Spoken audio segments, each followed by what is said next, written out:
ونصلي ونسلم على رسوله الكريم أما بعد فأعوذ بالله من الشيطان الرجيم بسم الله الرحمن الرحيم يا أيها الذين آمنوا لا تبطلوا صدقاتكم بالمن والأذى كالذي ينفق ماله رياء الناس ولا يؤمن بالله واليوم الآخر فمثله كمثل صفوان عليه تراب فأصابه وابل فتركه صلدا لا يقدرون على شيء مما كسبوا والله لا يهدي القوم الكافرين ومثل الذين ينفقون أموالهم ابتغاء مرضات الله وتثبيتا من أنفسهم كمثل جنة بربوة أصابها وابل فآتت أكلها ضعفين فإن لم يصبها وابل فقال والله بما تعملون بصير أيود أحدكم أن تكون له جنة من نخيل وعناب تجري من تحتها الأنهار له فيها من كل ثمرات فأصابها الكبر وله ذرية ضعفاء فأصابها إعصار فيه نار فاحترقت كذلك يبين الله لكم الآيات لعلكم تتفكرون صدق اللہ مولانا العظیم۔ معزز سامعین کرام، سورہ بقرہ آیت نمبر 264 65 اور 66 تین آیتیں تلاوت کرنے کا شرف حاصل ہوا۔ فرمایا یا ایھا الذین آمنوا، اے وہ لوگوں جو ایمان لائے ہو، لا تبطلوا صدقاتکم، نہ باطل کرو اپنے صدقات کو، بالمن احسان جتلا کر، ولا ازال اور اذیت پہنچا کر، کالذی اس شخص کی طرح ينفق مالہ جو خرچ کرتا ہے اپنا مال ریا الناس لوگوں کو دکھانے کے لیے، ولا یؤمن نہیں ایمان لاتا باللہ اللہ تعالیٰ پر، والیوم الاخر اور آخرت کے دن پر، فمثل پس اس کی مثال کمثل صفوان اس جیسے مثال ہے ایک چٹان کی، علیہ تراب اس چٹان پر مٹی ہے، فاصابہ وابل پس پہنچی اس پر زور کی بارش، فترکہ صلدا پس چھوڑ دیا اس چٹان کو صاف، لا یقدرون نہیں قادر علی شیء کسی چیز پر، مما کسبوا جو انہوں نے کمایا، واللہ اور اللہ لا یہدی القوم الکافرین اللہ ہدایت نہیں دیتا اس قوم کو جو کفر پر اڑ گئی ہو۔ الذین ومثل الذین ينفقون اور مثال ان لوگوں کی جو خرچ کرتے ہیں اللہ کے راستے پہ، ابتغاء مرضات اللہ اللہ تعالیٰ کی رضا حاصل کرنے کے لیے، وتثبیتا من انفسہم اور اپنے دلوں کی پختگی کے لیے، کمثل جنۃ اس باغ کی طرح ہے، بربوۃ جو بلندی پر واقع ہے، اصابہ وابل پہنچے اس کو موسلادھار بارش، فآتت اکلھا ضعفین وہ اپنا پھل دو گنا دے، فإن لم یصبھا وابل پس اگر نہ پہنچے اس کو زور کی بارش، فطل تو پھواری اس کے لیے کارآمد ہوگی، واللہ اور اللہ تعالیٰ بما تعملون بصیر جو کچھ تم کرتے ہو خوب دیکھتا ہے۔ ایود احدکم کیا تم میں سے کوئی اس بات کو پسند کرتا ہے، ان تکون لہ جنت یہ کہ اس کا باغ ہو، من نخیل کھجوروں کا، وعناب اور انگوروں کا، تجری من تحتها الانہار بہتی ہوں اس کے نیچے نہریں، لہ فیہا من کل الثمرات اس کے واسطے اس باغ میں ہر طرح کے پھل موجود ہوں، وَأَصَابَهُ الْكِبَرُ اور پہنچ جائے اس کے مالوں کو بڑھاپا، وَلَهُ ذُرِّيَّةٌ اور ہو اس کی اولاد ضعفاء کمزور، فَأَصَابَهَا إِعْصَارٌ پس پہنچے اس باغ کو بگولا، فِيهِ نَارٌ اس میں آگ ہو، فَاحْتَرَقَتْ پس وہ بگولا اس کو جلا دے گا، كَذَلِكَ اسی طرح يُبَيِّنُ اللہ بیان کرتا ہے اللہ تعالیٰ لکم تمہارے واسطے الآیات احکامات، لعلکم تتفکرون تاکہ تم غور و فکر کر سکو۔ تو معزز سامعین کرام، میں نے پچھلے درس میں بتایا تھا کہ صدقے کی قبولیت کے لیے جیسے اللہ نے اجر بڑھایا ہے، اسی طرح قبولیت کے لیے کل دو شرائط بیان فرمائی، آج سلبی بیان ہے کہ قبول کیوں نہیں ہوگا، تو وہ بیان فرمایا ہے کہ قبولیت لا تبطلوا صدقاتکم بالمن والاذی،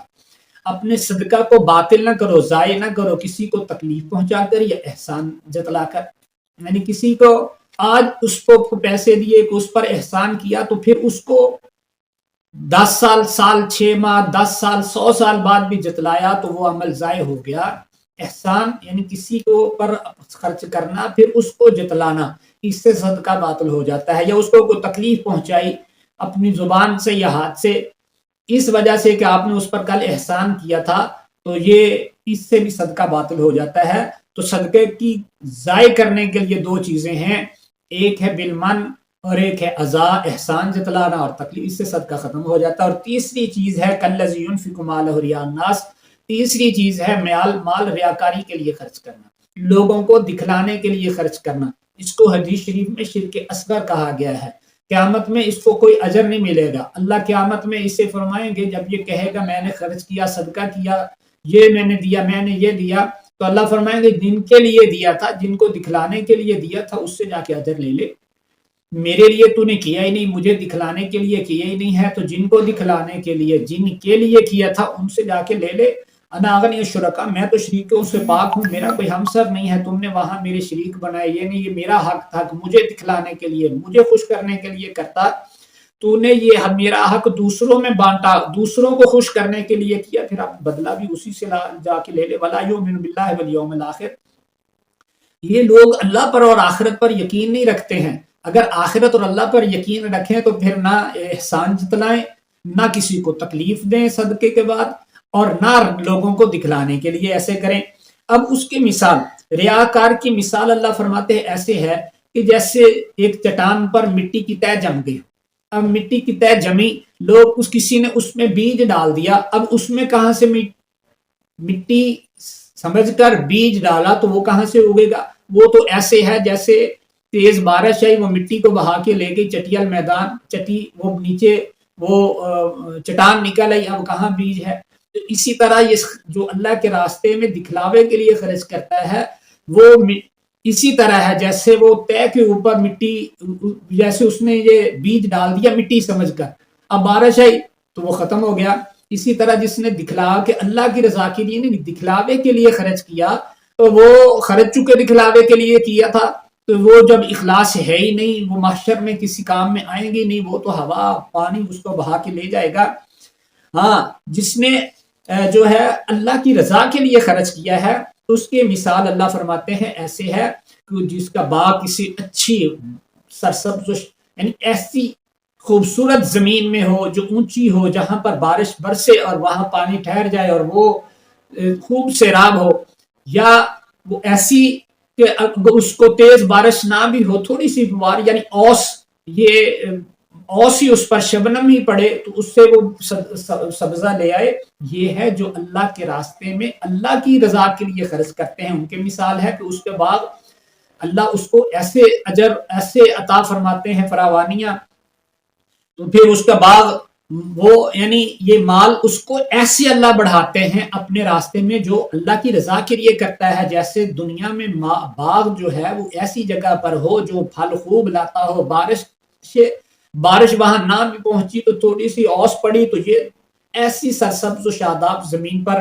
اور وہ جو اللہ کی رضا کے لیے نہیں لوگوں کو دکھلا کرنے کے لیے خرچ کرتے ہیں، اس کی مثال بھی پہلے اللہ نے بیان فرما دی۔ پھر ریاکار کی اللہ نے اگلی مثال بیان فرمائی کہ یا یود احدکم ان تکون لہ جنۃ من نخیل، کیا تم میں سے کوئی یہ پسند کرتا ہے کہ اس کے پاس کھجور کے باغات ہوں، انگور کے باغات ہوں، پھر وہ خوب پھل لاتے ہوں، پھر وہ بڑا ہو جائے، بچے ابھی چھوٹے ہوں کمزور ہوں، آگ آئے اس کو جلا دے، تو کیا اس کو اس وقت کیا کیفیت ہوگی؟ یہی دنیا میں جو اللہ کو راضی کرنے کے لیے خرچ نہیں کرتے بلکہ لوگوں کو دکھلانے کے لیے خرچ کرتے ہیں، وہ جتنا بھی خرچ کر دیں ایمان کے بغیر خرچ کرتے ہیں۔ اب دنیا کے کافر کتنے رفاع عامہ کے کام کرتے ہیں، ایمان نہیں ہے یا اخلاص نہیں ہے جن میں، جو مسلمان خرچ کرتے ہیں اخلاص سے نہیں خرچ کرتے، وہ آخرت میں جب کوئی کام آئے گی نہیں چیز تب وہ کہیں گے وہ بھی خرچ کیا وہ بھی خرچ کیا، تو وہ ایسے ہی ہوگا کہ وہ آخر میں بڑھاپے میں، اب جب بڑھاپے میں ضرورت تھی جیسے وہاں بڑھاپے میں یہاں ضرورت تھی، اب وہاں پر جیسے وہاں ضرورت ہوگی، جیسے اب دنیا میں بڑھاپے والا شخص جس کا سب کچھ ہی ختم ہو گیا جو ذریعہ معاش تھا، جو اس کی کیفیت ہوگی، یہی کیفیت قیامت میں ان لوگوں کی ہوگی جو اللہ کو راضی کرنے کے لیے نہیں بلکہ دکھلاوے کے لیے خرچ کرتے تھے۔ اللہ سمجھنے عمل کی توفیق عطا فرمائے۔ وما علینا الا